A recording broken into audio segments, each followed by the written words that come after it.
Hi, everybody. You are listening to the Dennis Prager Show. I want you to hear one of our leading thinkers, Leonardo DiCaprio, at the United Nations. Would you please put on Mr. DiCaprio? Our planet cannot be saved unless we leave fossil fuels in the ground where they belong. An upheaval, a massive change is required right now, one that leads to a new collective consciousness, a new collective evolution of the human race, inspired and enabled by a sense of urgency from all of you. You are the last best hope of Earth. We ask you to protect it, or we and all living things we cherish are history. We can congratulate each other today, but it will mean absolutely nothing. That's enough. I want you to play that part again. We and everything we cherish.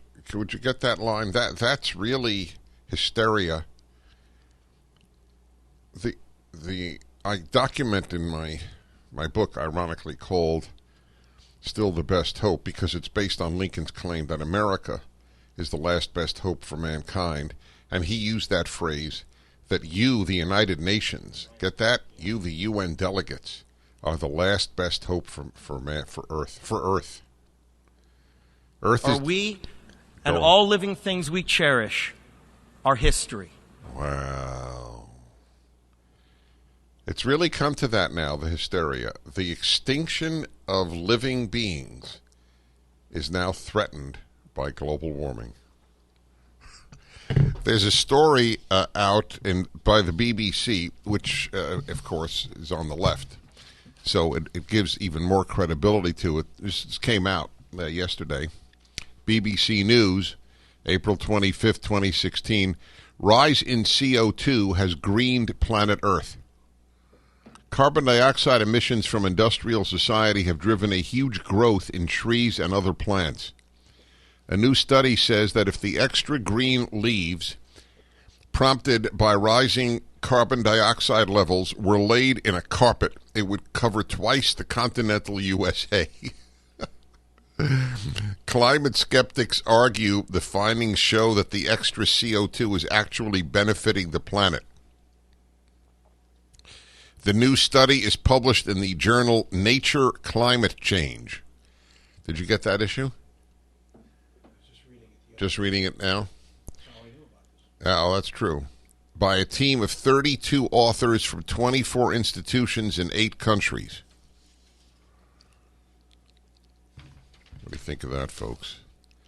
Nick Lewis, an independent scientist often critical of the IPCC, that's the UN body involved with climate change, told BBC News the magnitude of the increase in vegetation appears to be considerably larger than suggested by previous studies. This suggests that projected atmospheric CO2 levels in the UN IPCC scenarios are significantly too high, which implies that global temperature rises projected by IPCC models are also too high, even if the climate is as sensitive to CO2 increases as the models imply. And Professor Judith Curry, the former chair of Earth and Atmospheric Sciences at the Georgia Institute of Technology, added, quote, "It is inappropriate to dismiss the arguments of the so-called contrarians, since their disagreement with the consensus reflects conflicts of values and a preference for the empirical, that is, what has been observed, versus the hypothetical, that is, what is projected from climate models. These disagreements are at the heart of the public debate on climate change, and these issues should be debated, not dismissed." This is the former head of Earth and Atmospheric Sciences at Georgia Tech.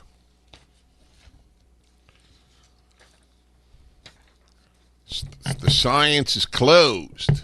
It's all a fraud. Not a fraud that the Earth is getting warmer.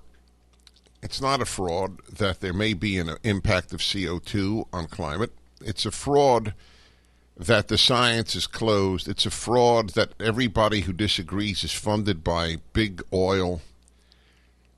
That's what's fraudulent, and it's a fraud that we are certain that there's the extinction of the species is involved.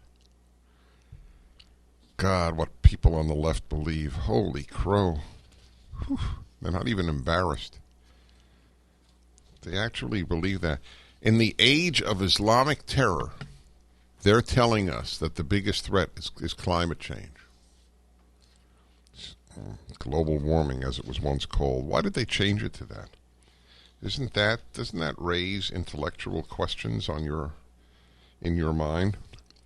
Bjorn Lomborg has written, as usual, his intelligent take. He has some courses up at Prager University, incidentally.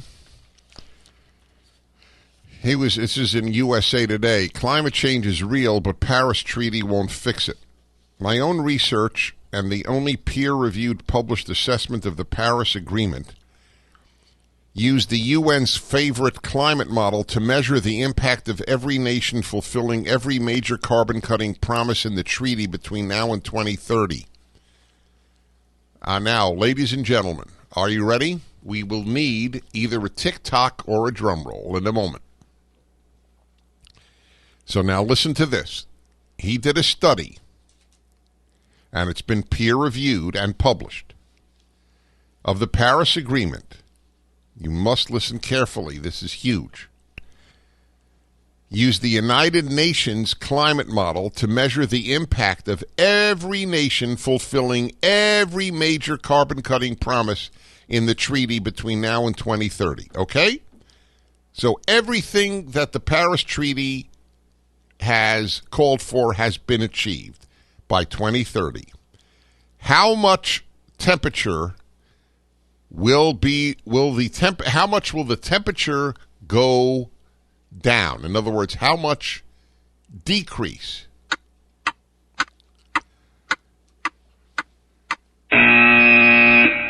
.086 of a degree by 2100.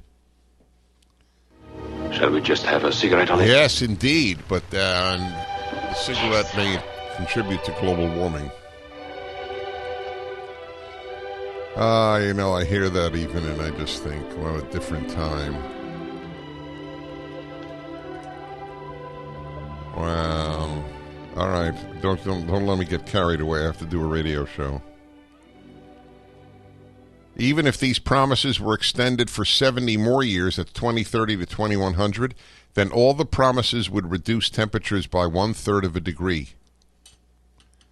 And this is similar to a finding by scientists at MIT. And then he writes, it's feeble. But here's the problem, folks. Here is the problem.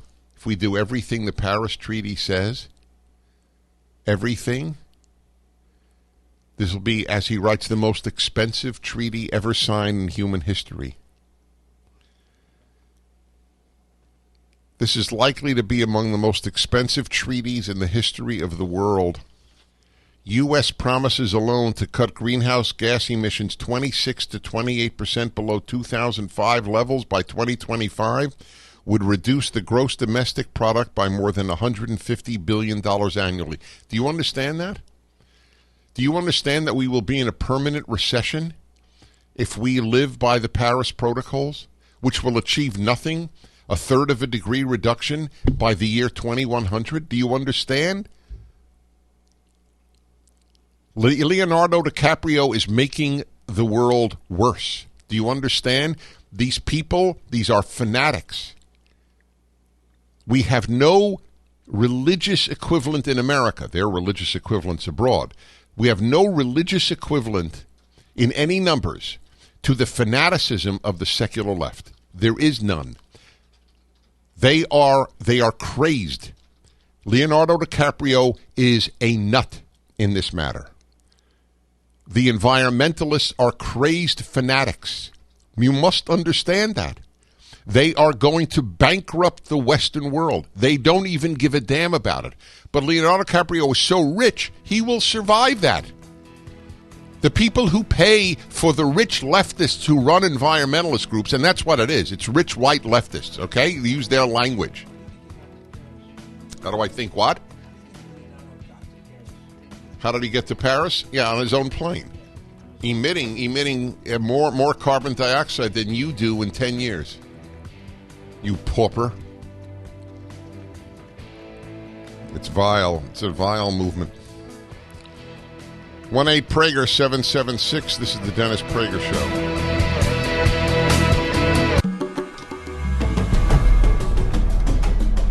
When people stop believing in God, they don't believe in nothing. They believe in anything. G.K. Chesterton at the very end of the 19th century. That's what the environmentalists, that's a religion.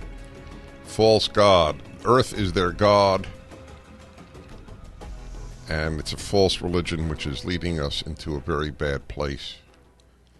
You think we had economic troubles earlier. You wait till these things, if the Obama decrees, because if the Paris Accords do take place, wait till you see the effect on the economy. We are blessed with fracking. Blessed, a blessing. It's a gift. I mean, if Bjorn Lomborg is correct, and he says the only peer-reviewed article on the subject, if we follow all of these bankrupting policies, we will reduce the temperature of the planet by 1/3 of a degree by the end of this century. And by the way, a lot fewer people die because it's getting warmer, and there's a lot more vegetation because it's warmer. I just read you about that too from BBC News. All right.